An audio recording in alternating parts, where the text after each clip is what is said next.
What's going on, everyone? It's Adam, your host of the Baseball World Today podcast. We've got a lot to talk about. We're going to start it off talking about the Red Sox, and they have made the first of what I believe is going to be a flurry of moves for them. So they signed Kiki Hernandez to a 2-year deal for about $14 million, which I'm very happy about. Kiki is a pretty solid player, big energy guy who can play a lot of positions. Like I've said multiple times, he can fit any team really. So now the Red Sox are looking at a pretty solid lineup. So right now they'll have Vasquez, Dalbec, Hernandez, Bogarts, Devers, Benintendi, Verdugo, Renfroe, and JD in their lineup. So right now we're looking at it. We all know this is a serious lineup, one way or another. They just have to find a way to fill the pitching gap, and it seems like they're very close to bringing in Garrett Richards. And along with that, they're probably going to get either one of Rich Hill or Jake Odorizzi. Now, obviously, I prefer Odorizzi the most out of all these guys, but Garrett Richards is coming off a pretty solid year, obviously in a short sample, but held about a 4 ERA. How many strikeouts? Had about 46 strikeouts in 51 innings, so not bad at all. Then we're going to look at a guy like Rich Hill.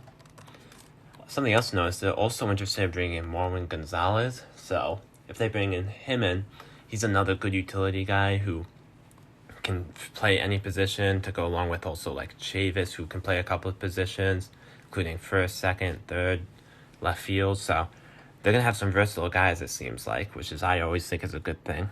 Rich Hill is coming off a season where he just had a 3.03 ERA. A phenomenal season, very under the radar. And then obviously we've been talking about Odorizzi for a while. He's a team a lot of people are interested in.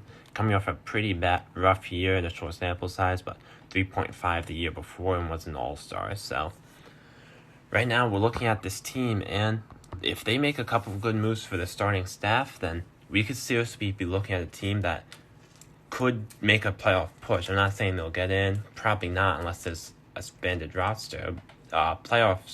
Expanded playoffs, and even then it'll be close because the division's kind of loaded. But they're gonna seriously give it a chance, I think, if they bring in some guys for rotation, and Sale and Erod are able to contribute this year. Those are two big guys they didn't have at all last season, so which obviously kills the pitching staff. So in addition to that, you also brought back Martin Perez already, who's solid. Nick Pivetta took a step forward. Tanner Houck, a young pitcher, took a step forward last year. So those are another couple of young guys who are trying to make a name for themselves too. So it seems like there could be a lot of potential options for this team coming down the line, and I think that's a really good thing. So we'll have to see what happens with it. So, however, I believe that if they also do need to make one more bullpen move. I believe they have a lot of good relievers in the pen that you might not know about. For example, Josh Taylor is very underrated. Darwinson Hernandez is very underrated and good. Matt Barnes has been wildly inconsistent. The problem is I don't trust him as a closer. I like him as an eighth inning guy, but I believe they do need to go out and sign a real closer.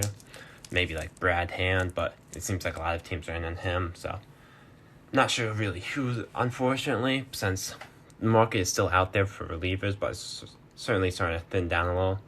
But the main priority is definitely going to be the rotation, and it seems like that's going to make some serious steps forwards in the next coming days. Quite frankly, I expect Garrett Richards to be signed by the Red Sox by Sunday, and then we'll see if they focus more on Hill for a short-term move or Odorizzi on maybe a 3-year long-term move. But like I said, this first move with Kiki Hernandez, I think is the start of some good things to come for the Red Sox in this offseason. So we'll have to look out for that.